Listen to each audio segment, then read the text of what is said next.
You are listening to Fantha Tracks.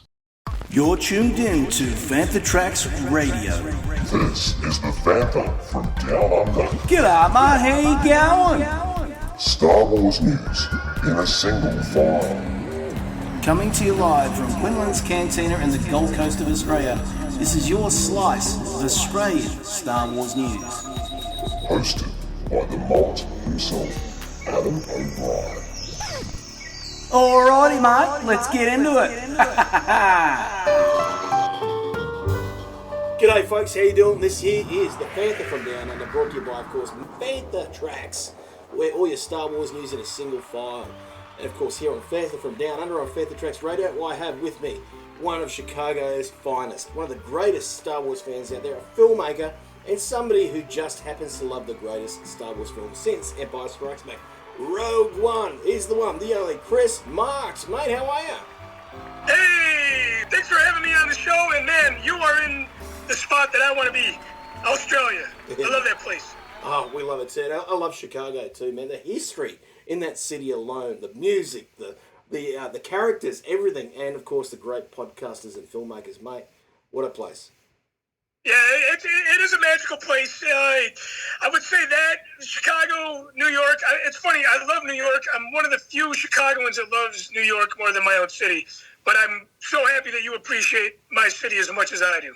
Very cool. Very cool. Definitely. I mean, look, we've got. I don't know if when you're out here in Australia. We're just saying off air, folks, that obviously Cris has been here many years ago in Australia, but in Melbourne for us is very much Chicago.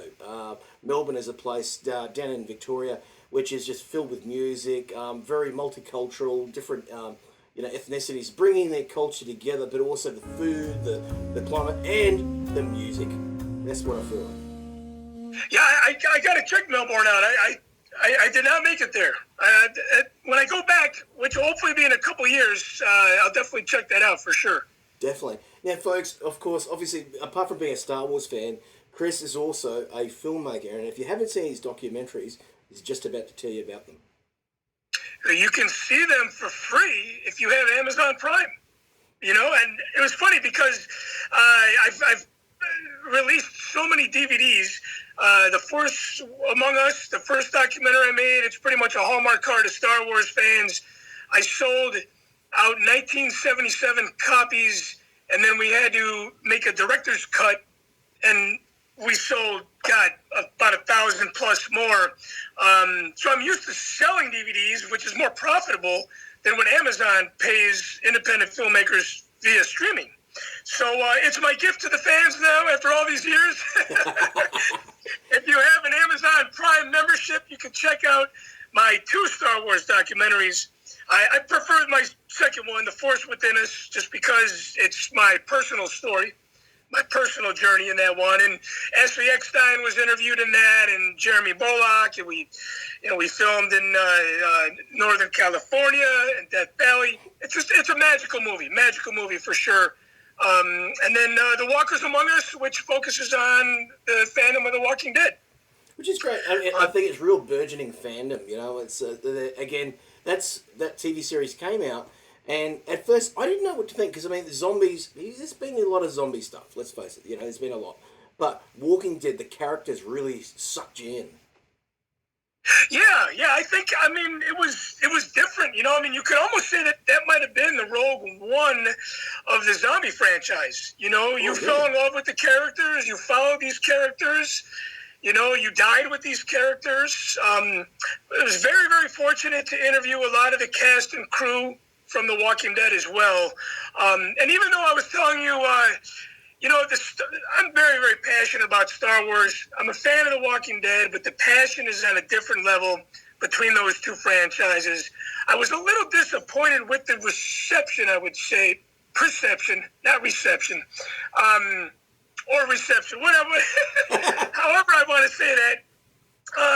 The fan base was just not as passionate about receiving a documentary about their fandom as, say, all these generations of Star Wars fans. I got noticed and thanked, and handshakes and hugs. This is obviously pre-COVID-19 days. Just signed a lot of autographs for the Star Wars fans. I felt appreciated. And I think with The Walking Dead, documentary, I didn't feel half that appreciation. It was more of a self-satisfying accomplishment because as a filmmaker, it was my third film, and I knew what I was doing by that point. So it was much more mature, you know? Oh, definitely. And I think as you say, the fandom is at a different level. I think because, the books have been out for a while, the graphic novels, obviously The Walking Dead. But I think, seeing it visualised, seeing it, and the fact that you can actually sit there, it's even pre-streaming, that series, that was one where, you'd watch it either on cable TV or I just got the box sets and I would just sit there and watch them straight all the way through. And then I would rewatch them because it's one of those shows, there's Easter eggs in there for those that haven't seen it. Yeah. I mean, it's definitely, God, if you went back and rewatched it, that's a lot of time, man. It is, yeah. The show's been on since 2010. I mean, that's 10 years, Oh, yeah. Hard to believe it's been that long. And our documentary kind of came out in the middle of that. It came out in 2015. And obviously, because the show's been on for so long, I feel like, as an outsider looking in, I feel like the fan base, you lost a lot of casual fans, I believe. Definitely. Like Star Wars, Star Wars did when Star Wars kind of comes and goes, like for me and you, when episode 3 was over, we were still there. Oh, yeah. But then you have like Celebration coinciding with The Force Awakens and this big hoopla all over again, but it's even bigger than it was for the prequels. It's because you have this new generation of fans coming up, and you also have the fair-weathered fans that weren't there in between episode 3 and episode 7, and now they want to join in on the party that we've been hanging at for years. Yeah, 40 years or more now, we've had this fantastic franchise to enjoy, since being kids, all the way through. Yeah. For me, it was every Christmas, get up December and then, Santa Claus has been here, go and check out Under, and then boom, can of this, can of that. And I'm like, yeah, it's party time. And I kind of feel that, obviously each generation's had their different, entry point. Whether it's the animated series, or even a cousin of mine, it was the Ewok films, with, the sort of TV sort of go, and then they got to watch the Droids cartoon and all that sort of stuff. And one of those guys now is on eBay like crazy going, oh, I want to get those hard to find, well, never released actually, Droid stuff, like the toys. They were never really released. So, like, he's trying to get and some of it looks pretty damn good, actually. Yeah, they're good, and they're, like you said, they weren't in the States when they were released. They weren't released for very long. Like with the original Star Wars toys, you had a lot of those being reproduced, on different cards, Empire Strikes Back, Return of the Jedi. But those figures would you get a Walrus Man. Walrus Man was in the first film. You'd get him on a Return of the Jedi card. So they made him for 7 years. But the droids, and the droids figures, they released them probably for 1 year and they were gone. And that's why they're so expensive. They really are. And that's the thing is, I think we all have that callback. I mean, for yourself, Chris, what was one thing, whether it's a memorabilia or something from back as a kid, you go, hey, man, this is it. This is what got me going. God, one of the things that always, it's in my collection again. One of the things that I always love is the vintage Kenner Star Destroyer. I remember getting that. I was the only one on the block that had that toy. My cousin, who had the Millennium Falcon, he had the AT-AT. He had a lot of different toys that I didn't have. And I had the one toy that he didn't have, and that was the Star Destroyer. Oh, wow. And a really crazy story. I bought it on eBay. Rebought it because mine was beat to shit. I didn't have it anymore from when I was a kid. So I bought it on eBay in 2002 for $100. Yeah. And it was sealed. Oh, wow. And something was bouncing inside. And I'm like, I just bought this for $100. That's too low for a price that's sealed. Something's about. So I told my cousin, I said, I'm going to crack this open. And cracked it open, and I was like, oh my God, the tape that held the little light for Vader's chamber, the tape had rotted. Oh, wow. So the light bulb was bouncing away, bouncing around in the box. And my cousin's like, you know what, that's not a bad thing, because a lot of people, if you would sell that by chance, a lot of people like to see the contents instead of just buying something sealed that they can't open and they can't see the inside, you know. So that actually gave me a little peace of mind. But that is one of the items that kind of always brings me back to my childhood and the one piece that I cherished when I was a kid. You know, I was a similar situation. I remember going to a Coles supermarket with my mum years ago. You know, on that this would have been at the time of Empire. We just moved from Sydney to Brisbane, and she goes, "Hey Adam, hey mate, come over here, check this out." And she held up this little card and went, "That's Luke Skywalker." I said, and I still remember this day. Nah, can't be. He's got a yellow sword. With the telescopic things, yeah. And I actually knocked it back. Yeah. I said, I don't want that. That's garbage. I said, give me 3PO, because 3PO looks so good as a Kenner figure. Yeah, shiny, right? So you went for gold, man. You know, and of course, you know, later I got the figure, you know, the Luke, and then I found out, you know, that obviously that was the thing. You know, they had that. It had that little weird little bit of stringy sort of bit of plastic at the front. So when you did pull it forward, you knew there was still a sword there. Yeah. Any of those Kenner figures, man, just bring me back. I mean, any of them. I mean, even the ones that I thought sucked when I was a kid, like, you know, God, the first figure I ever got was Snaggletooth. I was so disappointed because I wanted Luke. I didn't want Snaggletooth. Yep. But even that figure, like, brings me back, like, hey, I remember getting this as my first figure, you know? And, I mean, and a lot of those figures that came out for Return of the Jedi, I mean, they were just pumping those out. And, you know, like Weequay, the skiff guard, I mean, he's cool now, but at the time, it's like everybody had him because he was everywhere. And even those figures are cool. Even the ones we didn't like when we were kids are so cool now, and they bring us back.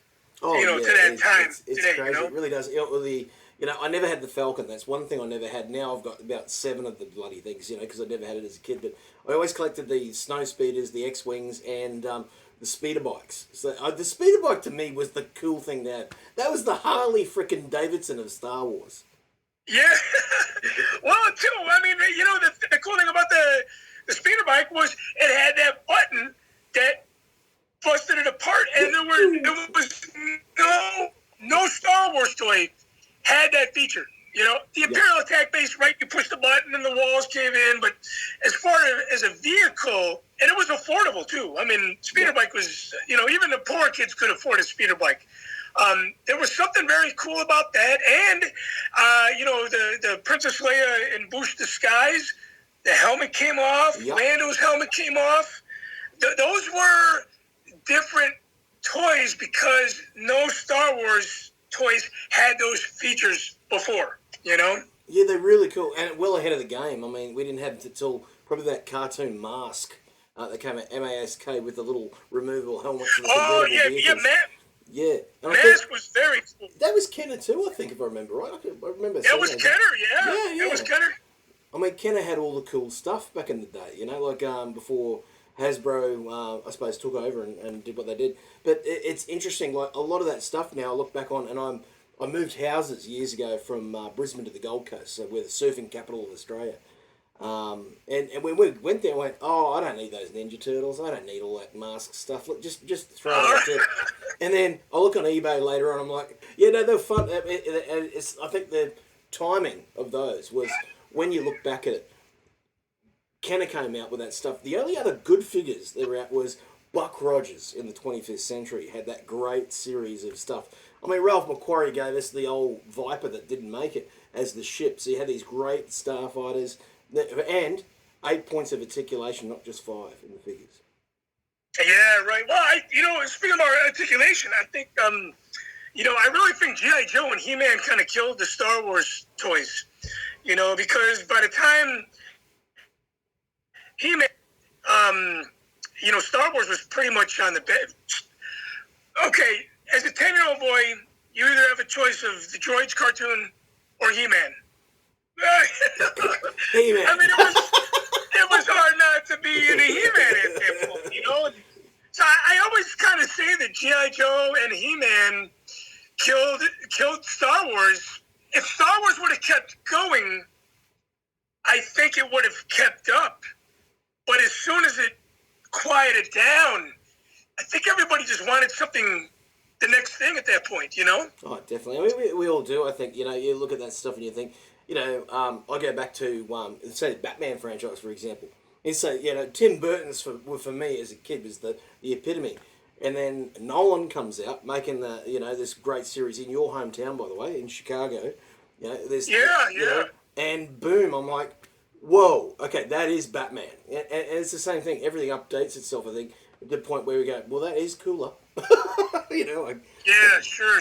Well, speaking about that Batman, that trilogy, that last one that came out, that was, I mean, God, you know, I remember when the Michael Keaton Batman came out, and I thought that was cool, you know, but the latest Batman trilogy, the one that they shot in Chicago, you know, for the first one anyway, that was over the top, man. I mean, the actors that they had in that, the music that they had in that, the feel that they had in that, it was definitely, it would have been cool to see. It's too bad the prequels couldn't have done what the last Batman trilogy did, you know? yeah, definitely. Like, there's a certain element of revisionist when I look back at it as a filmmakers. You know, you look at what Nolan and Bale and even Heath Ledger as the Joker did, and everyone's trying to repeat those things now. Even with Marvel, they've tried to repeat that sort of formula to a certain extent. You know, trying to revise things and make them cooler. But and even Joaquin Phoenix with the Joker, there's little bits of Heath Ledger coming through there. You know, and it's because you know, there has to be. You know, I mean, because you can't really have the Joker without what Heath Ledger did. I thought the Joker film, I thought it fit right in there with the Batman trilogy. You know, it had that same feel, and I think that's what made Rogue One so special as well. Is they didn't really go. I feel like they didn't really try to do anything super different.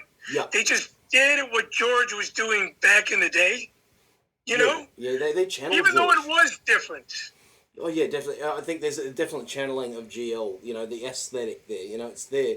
Tarkin's what drew me in straight away. Boom! You know, like, it's almost like a bullet aimed for me, you know, it went, right, I'm there. Like, it literally feels like it's 10 minutes before A New Hope. When he's going, you know, where these star systems will slip through your fingers, you know, all that sort of stuff. You know, there's great bits of dialogue. And it was great to have it not have Jedi.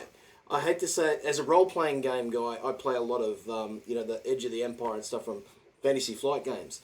And it's all scoundrels. It's all the, you know, the Spice Runners and, you know, get that stuff out there and get some credits for it. Come on, you know, all that sort of stuff. But the minute you put a Jedi in there, they're like gods. You know, they're superhuman. You know, like, no matter what you do, they will take over. And the story has to be about them because, yes, they are that powerful. You know, it's as simple as that. But to see the two great Guardians on Jedha join the team and, you know, God, we got some of the best potential mythology without the Force users, all in those two characters. You know, as a big fan of the Jedi, I have a huge, like every Jedi action figure that came out, that's the one thing that drew me in about the prequels, was the Jedi and the Jedi Council and all those background characters that we kind of absorbed as adults like we were when we were kids, when we first saw the bounty hunters on the screen. Yes. Yeah. And I knew that there wasn't going to be the Jedi in Rogue One.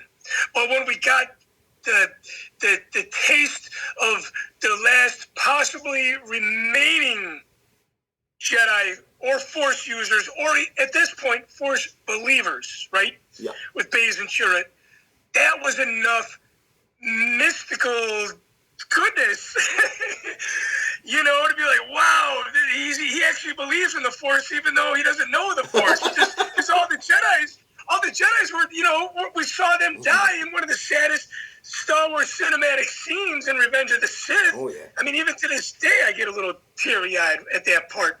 So to kind of pick up years later, after we know that what happened to the Jedi to see Baze and Chirrut. I would say that kind of drew me in. It wasn't Tarkin, it was Baze and Chirrut were the ones that drew me in, you know? I had negative expectations going into Rogue One. Yeah, I've got to say I had the same. I thought, why are they doing this movie set before A New Hope? I mean, it's basically like episode 3.5. You know, like that's what it felt to me, you know, as a viewer before I'd even seen the trailer. And then this is the other thing that got me too, and I love it, on Jedha. Saul Guerrero really surprised the LOB. I thought, well, it's going to be nice to have this little cameo. But no, Forrest Whitaker literally took those scenes over completely. He's kind of this element as a partisan rebel that just goes, you know, straight away goes, he doesn't say anything, he just goes, Ball, Gullet. And that's it. That's all he needed to say. Ball, Gullet. You're like, and you can see straight away, like everyone's going, what the hell's a Ball Gullet?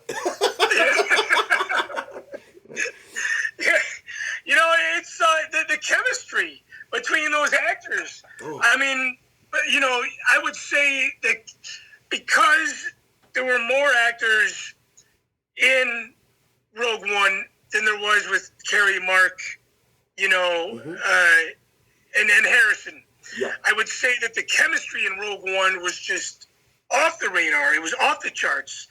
And because of my negative expectations, and I was like, how the hell can he make a Star Wars soundtrack without John Williams? Yeah. Oh, 100%. Giacchino, who I think, you know, like singly came in with 2 weeks or whatever it was, like 3 weeks, I think it was, to make that Genius. work. You know, and on my Star Trek podcast with Mark Newbold, we've got a composer that works for us called James Semple. So putting a bit of a shout out to him there. He knows of Giacchino's work, and himself as his composer. He said he pulled out a miracle to get that out there and, you know, be its own beast, with, you know, reminiscent of Williams at the same time, but be its own beast in that short time is an absolute bloody miracle. It was the Force working. Yeah, well, you know, I mean, it says a lot about his talent, for sure. I mean, you know, he was put in a situation with very, very little time, very high pressure, you know, probably expecting that. He was really the first one to do a Star Wars soundtrack that wasn't John Williams. So he probably felt from a personal level that he had possibly big shoes to fill, even though he was getting a paycheck at the end of the day. But the guy still delivered. And I was listening to a mix on Alexa, the Amazon device today, and there was a song that came on. I never heard it before. And I'm like, Alexa, who is this? And of course, it was him. Yeah. And I don't know what movie it was from, but I was like, man, okay, of course it is. It's the guy that composed the Rogue One soundtrack. Yeah, he's great. Beautiful music, man. And Star Trek as well. He revitalized Star Trek for JJ in just Yeah, the musical he did, core. yeah. A little bit of Alexander Courage, a little bit of the others, you know, and coming together, and, you know, because there's so much of a history of that sound. I mean, even Star Trek's music itself influenced a bit of what Williams did later. It's they're all coming together, and I just love it. The fact the film gave us that, but also I personally, now this is not a slight at the sequel trilogy, but I believe Jyn Erso had one job was to go from beginning to end to show you the entirety of her life as a young, you know, rebel, and then all the way through to basically, you know, becoming an intelligence operative. She does it perfectly. We see her whole thing come round to, you know, being angsty, to somebody that is the core of Star Wars, which is about sacrifice for others, true heroism. She did it in one movie. We didn't see that in the sequel trilogy in the same way, the same manner. It was there, but it took up to the third film to get to it. And it's amazing. Yeah, I do. You know what? I would say my comment on that, yes, I believe, you know, because a friend of mine who wasn't super big on Rogue One. He goes, you know, it's kind of hard to believe that Jyn Erso, you know, wasn't interested, and then all of a sudden she became like, oh, I need to do this. Yeah. I'm like, well, yeah, because she didn't really give a shit about the plans. She cared about her father. And I think with the message, the hologram message, and then her father dying in her arms, that's why she did it. That's why she did it. You know, even though there was the message, I believe, came from Galen. It was Galen had the purpose. And, you know, he said jump, and his daughter said how high and, whatever. I mean, again, I was talking to a friend earlier and I'm like, I think the reason why I loved Rogue One so much too is because it was a story about a daughter and her father. And because I have a daughter and it's my only child, I am more connected with that now than I was, Empire Strikes Back. My dad died when I was 7.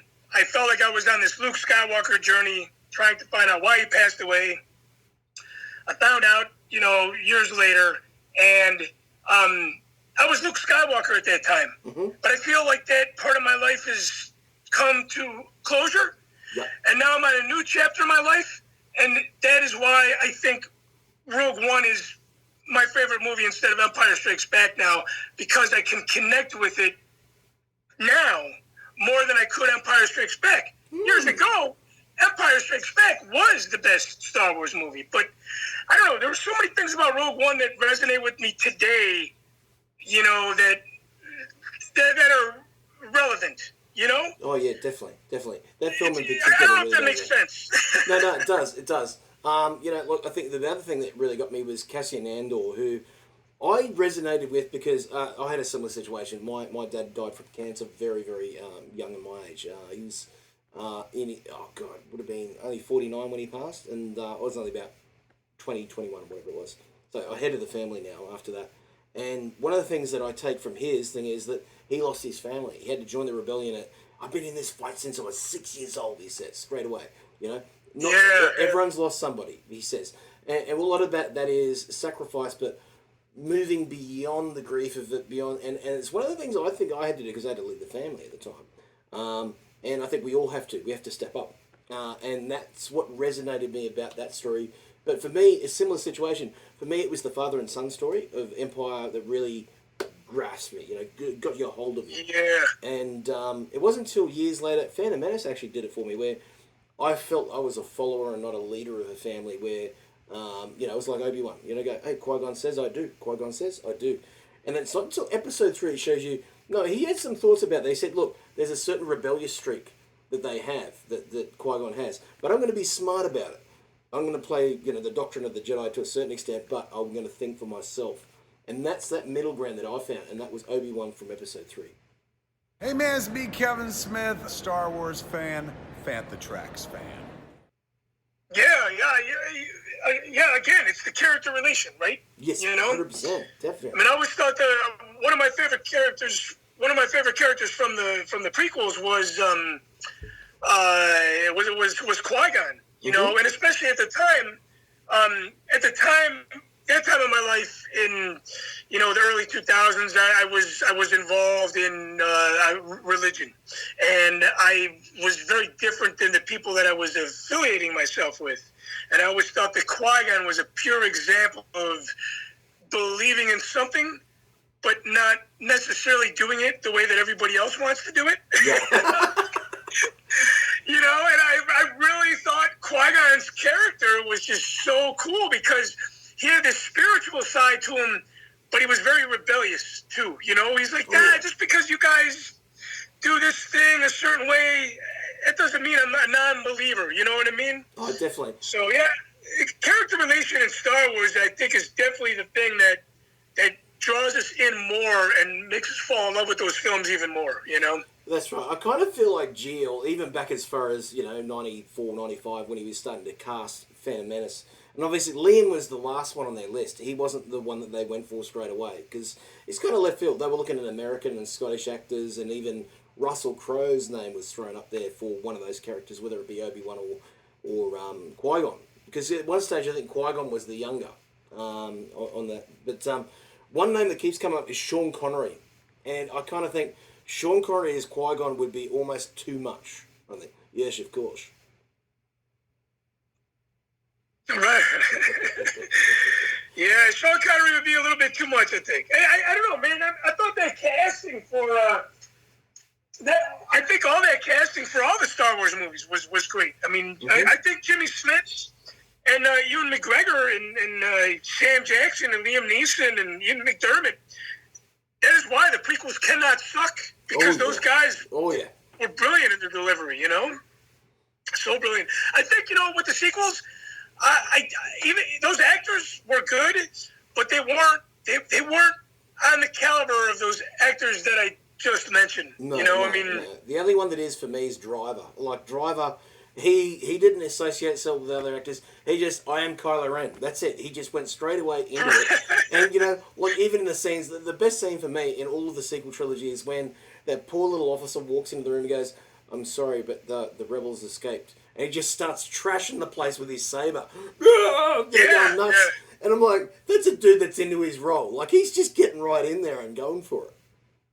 Yeah. I thought he was brilliant because I remember the first time I saw Star Wars: A New Hope. I was probably, I want to say no more than 4 years old. Because I saw it before Empire. I was 5 when Empire came out. And I remember the scene that I hated the most was Darth Vader spinning around. And I'm like, man, why is that guy not dead? Well, thank God he didn't die because we wouldn't have had the Star Wars films. But I felt like that with Kylo Ren. I hated Kylo Ren so much as a character. I'm like, this guy's an asshole, But then by the time, Episode 8 came out, I started to side with him a little bit more. And then by Episode 9, I was like, I'm kind of dying with this character. I really did. Like, I hated Kylo Ren. I thought he was okay, and then by the time it was over, he was the character that I kind of followed in that sequel, Same here. Like, he's, for me, the little Skywalker that could. Like he's... Yeah. I mean, we get to the middle point, he sees his father's ghost or whatever it is, he throws his saber, and you're like, yes, now, begin next movie. Like, that's it. I don't care about Rey's story at this point. That's it. Ben Solo, give me that movie. That's what I wanted. Right. Now, it's funny because, we're talking about character relation, and I think if you talk to a Star Wars fan that didn't know their parents at all, okay, which would make you a foster child or an orphan, which, in the big picture, there's probably not, the ratio is probably pretty small for that, if you don't know your parents at all. I'm sure Rey is your favorite character. Because you can relate to that character that way. But, I don't know. And a lot of people complain about the direction of Star Wars and, it's getting too female-driven. But, I mean, God, man, look at Jen Erso. She was a perfect character. That was 100% female. It's got nothing to do with female characters, man. Our favorite franchises have got them. Sarah Connor from Terminator is my favorite character in that series. Because she's got the balls to stand up. She's not a machine, she's got herself, that's it. And yet she will stand toe-to-toe up against Arnold going, yes, I'm coming, like he'll face that up, but he can't go against it. Ripley, Alien, I mean, crikey, those xenomorphs. No, she goes, no, ain't even a bar, let's give me a pulse rifle, let's go. Like it's, toughness is right there. It was there the whole time. The fact that, we're looking at it now, though it was the characters were just so well done. Yes. Yeah, and female characters have been an important role in movies for a long time. I wouldn't say dominant over the male role, but they've been strong characters. Big time. Like you said, Sarah Connor, Sigourney Weaver, those were characters from many generations ago.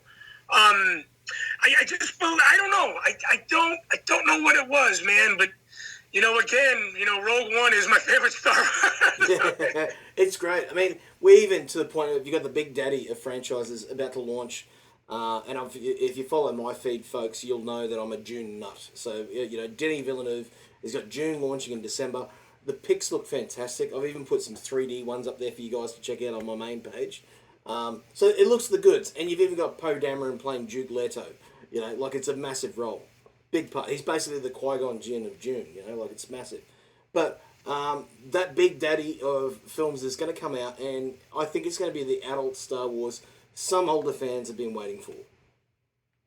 Yeah, I can see that. I can see that. I mean, it's if you remember too, back in the day, there were always films that came out after Star Wars kind of set the tone. Mm-hmm. You know, there was Dune back then, The Last Starfighter. Oh, hell yes. You know, even I don't know, because Alien came out in '79, I believe, and you know, Aliens, which is my favorite from that franchise, that came out in '86, but that was maybe more action driven. That wasn't necessarily a byproduct of the Star Wars hype. You know. Yeah, definitely. And, you know, I'm partial to Alien 3 as well because they just threw it in the prison with a whole bunch of British convicts and went, all right, have at it and swear as much as you like. You know, you know? And you can tell Sigourney's going in there going, bloody hell, this is like a theatre class going wrong. What the hell? You know, I think my biggest disappointment of Alien 3, when I saw that in the theater, I was like, why did they have to kill Michael Bihn's character? Oh, they should have kept him alive. 100%, man. Hicks was the man. Like, and it was like a little family. You had the father, Hicks, Ripley, the mother, and you had Newt, which was the daughter. And only now have they put out an audio drama, now an official audio drama that continues without having Alien 3, the Aliens story. And Lance Henriksen and Michael Biehn came back. No kidding. Oh, that was. I gotta check that out. Yeah, I think that was my biggest complaint about Alien 3 was, I mean, Aliens. If you think about it too, Aliens was a little bit like an adult version of Rogue One, right? Because you've had these characters. I mean, the character development was not as good. It was a lot faster withdrawal. You know, but you had these really cool characters and everybody died. Yeah. 100%. It's the same feel. I mean, Vasquez, one of the most powerful women in sci-fi. You know, she's got the big smart gun, you know. And when she goes, let's rock, I mean, that's it. It's a rock concert. Well, I think that's what made that movie so scary, too. It's like you have all these badasses and they're just being wiped out left and right. You know, Rogue One too. I think that was another beautiful part of that film was that you fell in love with these characters, and then you literally watched them all die, literally one by one. Oh yeah, definitely. And they all had very emotional, honorable deaths, and I think that really was, you know, when you fall in love with something and it's gone by the end of the movie, that doesn't really happen in Hollywood, you know? No, it doesn't. I mean, this is more everybody lives. It's more like crime dramas or even Japanese period dramas where the samurai always dies, you know? Like, you look back at some of those characters, and even the bad guy, Ben Mendelsohn, the Australia we know as Mendo. Hey, Mendo, mate, how you going? And he's like, you know, he at the start drops his shuttle on the planet, he's looking for Galen, and he goes, hey, Galen, mate, how you going? Come on back. Let's go. Let's get this Death Star cracking. You know he's going to have a bad end. I think even at the end of the movie, there was part of me that felt a little bit for his character. Oh, yeah. You know, I mean, even though he was a bad person, you know, you realize when he is dying, you know, after he got shot by Jin, he's dying. He's looking at his achievements, right? And he knows he's dying. Oh yeah, and you're like, definitely. God, that would suck to be in that situation. You know? So I don't know, man. I mean, when you, God, just all those characters in that movie were just brilliant, you know. And I really wish. I don't know if that will ever happen in another Star Wars film. I was not expecting that to happen in a Star Wars film, and I don't think it'll happen in a Star Wars film ever again. That was kind of lightning in a bottle. It was, and especially the ending. Battle of Scarif got all these X-Wings just all of a sudden come in, and you got like Rogue Red Leader standing by, and they're like, oh! It's all of the footage come back again, and going, yes! And then the battle's going on, and then all of a sudden we see the Hammerhead, Old Republic ships coming in, smashing into the side of these Star Destroyers. I'm like, that's the Easter egg of all Easter eggs. My God. Yeah, right. It sure was. And you know, the thing about that film too, there was something about those characters, like the Hammerhead captain. You know, It was like, and those Rebel fleet troopers at the end of the movie. It reminded me of when I was a kid, and you saw a character on screen in a Star Wars movie for less than a minute, maybe less than 2 minutes, and you wanted to know more about them, and you go out and you buy the action figure, a Bosk. Bosk had, for 10 seconds on screen, but we were drawn into those characters.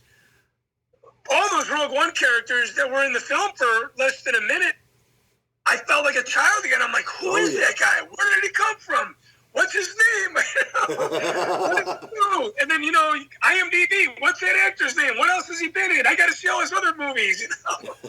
It's like a fever, It's a fever and it spreads. It's crazy. That's great. I mean, one of my dear pals now, and he's got his own podcast now as well, is Eric Walker, who played Mace Tawani in Caravan of Courage. Eric Walker, yes. Yeah, and Battle of Endor. And, he's the first person like us that says the same thing. Like, he was a fan. Surprised that as a kid he got the job, went in there and, he did his thing, worked with George and all that. But the great thing about it is then, in hindsight, looking back and sort of becoming a musician now, instead of an actor and looking outside the bowl, he said, I'm a fan, but I kind of look at it, and he sees it from the different angle. But he says, to see that you're in the height of it, it's work, and then you pull away from it, and you see this sprawling story get bigger and bigger and bigger and bigger. That's a hell of an achievement, either way. Yeah, it's funny that you mentioned that, I guess, analogy, because I remember when I made the first documentary, my co-producer's wife had said that after we were done filming. She's like, you kind of need to take a break now because you've been in the eye of the storm the whole time. You're in this hurricane. It's kind of what filmmaking is like, especially in the beginning stages of a career. You're in the center of the storm, and you don't really know what's going on the outside, But then when you remove yourself, you get a chance to kind of look back, see the progression, see, the bigger parts of the picture, So yeah, it was kind of cool that Eric Walker had a little bit of that similar analogy about his fandom, even, Oh yeah, big time. And now as a muso too, he's sort of an electronic artist. It does a lot of techno and stuff with the dance music, bit of funk there. But there's something atmospheric and moody, almost soundtrack about it. It's really interesting sort of style. I always say, go and check it out because it's something completely different, but also really involves, there's a Star Wars feel to it. Oh, there has to be, right? I feel like everything that I do too is like, and I wasn't even officially part of the Star Wars universe. I just was a fan that made some productions based on my fandom because of Star Wars. I feel like everything I do is Star Wars driven. I even feel that it's got an Australian blood because there's a George out here by the name of George Miller, who we all know very well as the Mad Max guy. And if you look at this bad boy, the guy from Fury Road, there is a bit of a Vader influence creeping through, particularly through his breathing apparatus. Yeah, for sure. That's pretty cool. That's really cool, actually. I think the thing about Darth Vader is, we lost about his lethality. You look at Darth Vader, Rogue One really brought him back. Even just going to Mustafar and seeing him just literally open up there and go, you feel like you're being treated unfairly? He does the whole speech again. Yeah, right. Yeah, and I was a fan of Episode 3. I mean, that film, Rogue One, connected Episode 3 with A New Hope. Mm-hmm. The whole scene on Mustafar. I mean, that's right out of Episode 3. Oh yeah. The spirit. I still don't understand why they didn't cast Hayden for that part. I understand the lightsaber wielding part, okay, because it's more of a stuntman's job, Yeah. But just to get the opportunity to put the suit on again, it would have been nice if Hayden had that opportunity. Oh, yeah. I feel that way about Hayden with Vader in Rogue One, like some people feel about Ashley Eckstein not getting the role of Ahsoka. Yeah, in the TV series. Yeah, definitely. Look, in Mandalorian. I look at it and obviously what they're doing with it, and I think Hayden to me, he did a lot more than people give him credit for. Particularly, you look at episode 2 and 3, everyone goes, it's so monotone. His delivery is, so robotic. I'm like, you might want to match up what James Earl Jones was doing and really look at it, because he's actually done a very convincing Vader, or pre-Vader to me. Like, it's right there. There's sarcasm, there's a heart to it, there's a frustration. It's already in the character. And Hayden was only accentuating those as more of a human part. Yeah, I think that's a really good point. I never heard that before, but I can see that clearly. Because you don't want to go from one extreme to the other. I liked Hayden in the prequels. I thought the thing about episode 2 was it was the love story, and it's like, okay, do we really want to see a love story? Maybe some of it, but maybe not to the extent that they played it out in. But, the thing is, a lot of people forget about episode 2 still felt like George Lucas. Yeah, I sure did. Big time. It was still in that same line, and the thing about the prequels was that it felt like George Lucas, and it felt like, 4, 5, and 6 predating, Oh, yeah. I don't know if 7, 8, 9 really felt like George Lucas. No, it didn't. It feels like a legacy trilogy for me. We had a recent guest on, another filmmaker by the name of Adam Harris, who's an Australian documentary filmmaker. Oh, yeah, I know Adam. Yeah, I know Adam. Adam's a cool cat, man. Nice. And Adam said, I think a lot of people are going to agree with me. Episode 1 to 6 is the saga for him. Like, it's a beginning, middle, and an end, and it's a father and a son. It's Luke and Anakin. This legacy trilogy does not continue that. It is not 7, 8, 9. For him, that's it. It ended there. But this is kind of like an ancillary data. It's kind of like when you look at Lord of the Rings, it's all that bonus content you get at the end of the book that, Tolkien just keeps waffling on and goes, oh, yes, the runes of the dwarves' doors said, I shall have a cup of tea for summer, or something like that. It's all those little bits and pieces. It's great, and it continues it. And the great thing about it is the tie is Ian, and he's very convincing. There is parts of absolute brilliance in there. Even Rian Johnson, how he threw out a little bit of a spanner in there in Last Jedi, in the little temple where they got that little pool of like a mosaic on the ground. And it's right there. It's said like the original Force users were Grey Jedi. It's obviously there. A light and a dark together, solid. You use both for the advancement. For the Force is the Force. It's not a black and a white. It's not a yin and a yang. It's together, which is very clever, I thought. Fantha tracks. Voodoo! Yeah, absolutely. I think that's very, very, very well said. But yeah, going back to what Adam said, I think that's a good point. 1 through 6 is really the same story. It is, yeah. In one. But 7, 8, 9, it's more of almost a throwback to those 6 previous movies, but it's completely, it's still the Skywalker blood, but it's like you said, the bonus content. yeah, and I think the biggest mistake that Bob Iger and the whatever was happening at Lucasfilm at the time, Lucas said, look, here's the stuff. Here's the notes for the sequel trilogy. Have at it, guys. And they just went, bacteria, force, midichlorians. Yep. They literally threw it out. And unfortunately, that connectivity, I don't think they understood without those notes. And that's what we have a bit of a fluctuation in what's going on. The balance, the communication between directors and creatives gave us a kind of disjointed trilogy there. Yeah, would you say that's the cause of the tension in fandom right now? I think so. Yeah. Because again, we got some 3 great films, each of them to their own. But I think the story, the continuity of that story, and I mean that goes back to whether it's the story group behind them or the directors not talking to each other and going, all right, well the person did this. Again, the filmmakers have the ultimate choice at the end of the day of what they want to do. But I think the communication of those and have maybe a meeting of the minds and an agreement. Okay, well, I'm planning to do this. Let's somehow map that together. So, when your film ends here, I do this. Whatever it is. And unfortunately, I think that's, definitely marred the pot. You can definitely see that. Yeah, for sure.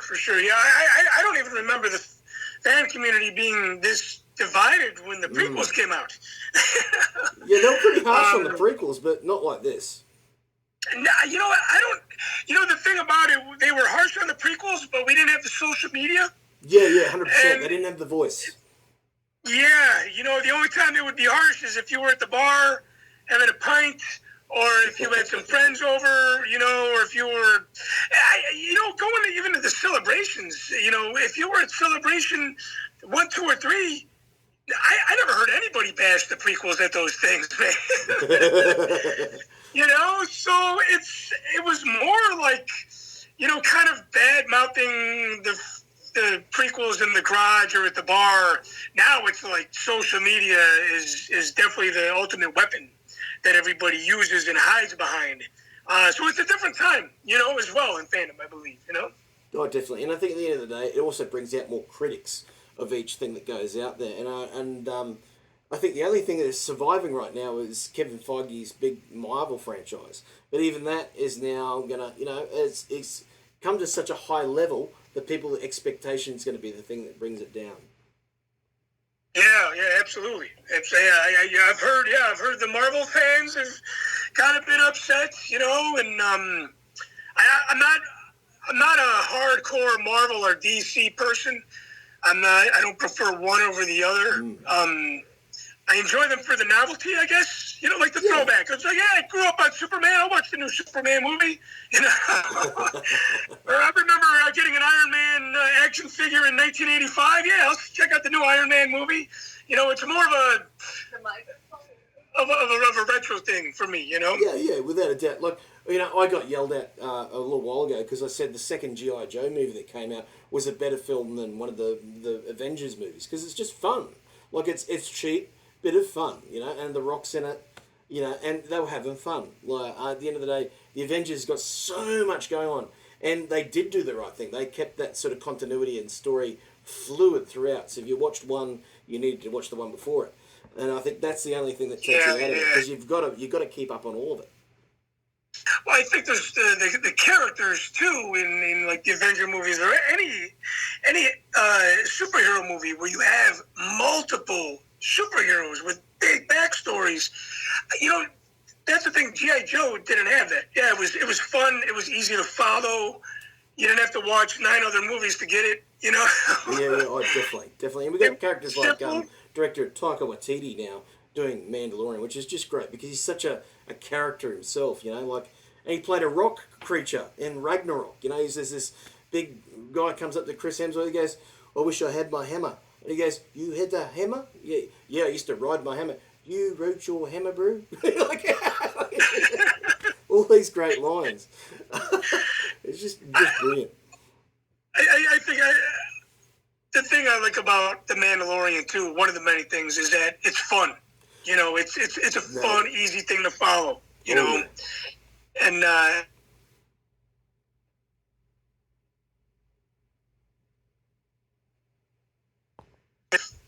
the fan community, all the tension there. I feel like we need something fun now. You know? Yeah, definitely. You need that little bit of and the thing is, it's bounty hunters, man. They're just getting out there doing what they got to do. And why not have the boss be Apollo Creed? That's awesome. Yeah, right. Yeah, it's I don't know. I'm looking forward to the second season, and I hope they keep it going.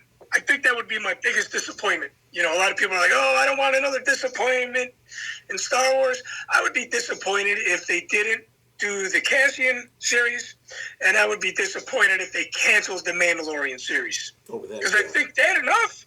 I don't need 12 Star Wars movies in the future to fill my fandom. I mean, God, how many? We only had 3 movies for how many years, right? Oh, that's right. As far as the future of Star Wars goes, I don't need that much. I just want it fun and something that I can enjoy. You know, we were sitting back watching that 3rd episode of Mandalorian, and, you know, he's getting his ass handed to him. You know, like, he's getting beaten around the place. Every bounty hunter's coming out and potting for him. And then all of a sudden, the whole Mandalorian tribe comes up flying on jetpacks. You're like, oh, this was like Rogue One all over again. I'm like, yeah, you know, and Favreau's voicing the big fella. You know, he's got the big minigun. He's like, you know, like, it's like, you know, we'll get you out of here. You know, like, yes, you know, this is the way. Yeah. This is the way it became a new thing for us. It was like, you know, use the Force, Luke, or whatever, you know, may the Force be with you. This is the way. This is the way. Amen to that, man. Amen to that. Yeah, I feel like the Mandalorian has done a really good job. It, you know, it feels like that Rogue One type feeling. Feels like the original movies, and there's part of it that is kind of familiar, even what they were trying to do with Jango Fett in Attack of the Clones. Oh yeah. So again, it's that familiarity, and you know, I think the familiarity was kind of forced in 7, 8, and 9. You know? Yeah, definitely. There's something about the genuine nature of the Mandalorian just really got you there, and I think that will continue with Kenobi, the series. You know, when that finally, you know, gets oh made, yeah. You know, and you, well, God, even you're the biggest. I don't think Ewan McGregor could do anything wrong, really. Yeah, look, he is Kenobi. You know, like the big thing with him is how are they going to do Jedi in disguise? Because he won't be able to pop out the saber and go, because he can't do that stuff in this. He has to be really, like, he'll be like Inspector Gadget Man. He'll have to keep the robes on, you know, use the Force here and there and go, oh, it wasn't me. You know? yeah, for sure. You know? Otherwise he has put a target on himself. Well, when I first saw episode 1, man, I had a huge man crush on Ewan McGregor, and I got every single film that he was in, and I watched it, and I mean, even if the story sucked, he's obviously in the film, in the series, I have no doubt that series would be awesome because of him. Without doubt. You know, it's funny, I look back on Phantom Menace, and the three badasses in that movie, the badasses were Palpatine, Maul, and Obi-Wan, and they're all Scotsmen. So there's something about the Scottish blood for Jedi. You know, they're just, or even just Force users. You know, I think Rey needs to be involved in this series. He just needs to. Yeah, absolutely. He's just the best. But before we wrap up, let us know what you're currently doing. I hear somebody's doing some YouTube videos, some new content that you've got going out. Yeah. So I've opened up a can of worms here in quarantine. I've been working on the last half of our reality show, The Real Fans of the Saga, which is obviously a play on the Real Housewives series that is popular here in the States on the Bravo network. So while I was getting a little tired I needed a little bit of a breather while I'm finishing up that. I got there's 6 more episodes to be released on Amazon. So I have 6 up there now. And I needed a break from editing like the 10th episode, right? So I'm like, oh, you know, I like doing these Zoom chats with my friends now in quarantine talking about Star Wars. So then I got this idea. I'm like, oh, I've been on all these podcast shows over the last handful of years. I'm like, I was wanting to dabble in that. I'm like, I'm doing my own video cast, my own webcast, you know? So now I find myself spending hours on end editing these things down, putting visuals in there, adding, you know, very minor effects as far as like text goes, some storyline of something that we're talking about, album covers. You know, we talk a lot about music. We talk a lot about Star Wars. So that is called Mocktails from the Cantina. That is, right now it's free. Why I put it out there for free, I don't know, because it's a labor of love that it'd be nice to at least get beer money for putting it. But it's pretty much a chat that we have a cocktail with. It's a one-on-one, and I talk Star Wars, music, a little bit of baseball, all kinds of other things with people that were involved in all my old film projects. So there's a lot of backstory, a lot of behind the scenes, a lot of things that people are learning from people that they know the works of, Yep. you know? So that's for free on YouTube, Mocktails from the Cantina. And I have, again, the 2 Star Wars documentaries, the Walking Dead documentary, and the reality show, all available free with an Amazon Prime membership. Just go search Cris, C-R-I-S, Macht, M-A-C-H-T, my last name, M as in Mary, on Amazon, and you'll get all my projects available. This is awesome, folks. You've got to check it out because it really is not only a celebration, obviously, of Star Wars, but, you know, what Star Wars does for us for life. You know, it's an influence. It's also, you know, something we live and breathe. We chat. I mean, as you mentioned, I used to go to the pub, and you go down to the pub, put down a steak sandwich, you know, and you'd be sitting there with your glass, your lager, you know, and you're like, you know what? I was watching Return of the Jedi the other day. Oh, I think I saw Dengar. Yep. And then boom, there'd be a whole speech about Dengar looking like a toilet roll, you know, because we always used to say, well, you know, when you throw out your dunny roll, you know, as we call that's toilet for Australia, guys, dunny we call them. You throw out the roll, and out comes all this, you know, bladder of paper. And so people used to do cosplays of Dengar where they'd wrap around themselves in toilet paper and go, righto, I can go and hunt that Han Solo fella now, bro. That's awesome. But yeah, that's what we love about Star Wars is just the chatter. Yeah, you know, and that's exactly what the YouTube show's about. It's just about talking Star Wars over a couple of drinks. The real fans of the saga is like that, but it's a little bit more, I guess, drama driven. But there's, you know, a lot of these things. When I made the first film back in 2006, God, that was 13, 14 years now. It was in the first film that I did was inspired by those talks at the bar, talking about Dengar and the toilet paper and seeing him in Return of the Jedi. And I felt like I wasn't able to achieve that until now.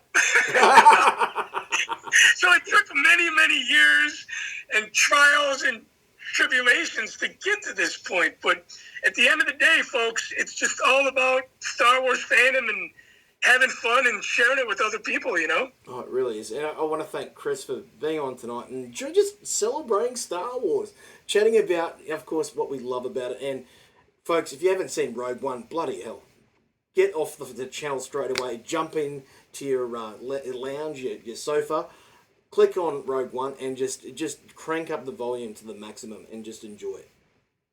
And if you don't like it, give it a second try. yeah, 100%. And, oh, look, we haven't even talked about, I'm going to say just before we go off air here, the U-Wing is my favourite ship. Yeah, the U-Wing is badass. You know, although I don't think there's a bad Star Wars ship, to tell you the truth. They're all pretty cool, you know? It wouldn't get off the bloody drafting table if it wasn't cool. Yeah, amen to that.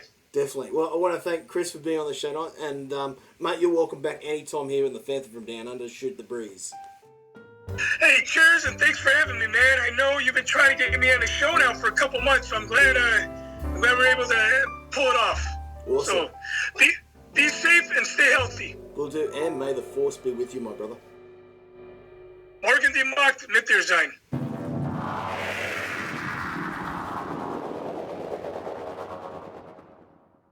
And a big thanks to Cris Macht for being on the show tonight. And stay tuned, folks, because next week on the Fantha from Down Under, we have joining us the Star Wars author and Marvel author Adam Bray, coming back for a chat on Star Wars and much more here on Fantha Tracks Radio's The Fantha from Down Under. I'm Adam O'Brien. Catch you next time. May the Force be with you. Fantha Tracks Radio. This is the Fantha from Down Under. G'day, mate. How you going? Star Wars news in a single file. Coming to you live from Quinlan's Cantina in the Gold Coast of Australia, this is your slice of Australian Star Wars news. Hosted by the Malt himself, Adam O'Brien. Alrighty, mate, let's get into it. Thanks for listening. Coming up next on Fantha Tracks Radio, it's Making Tracks.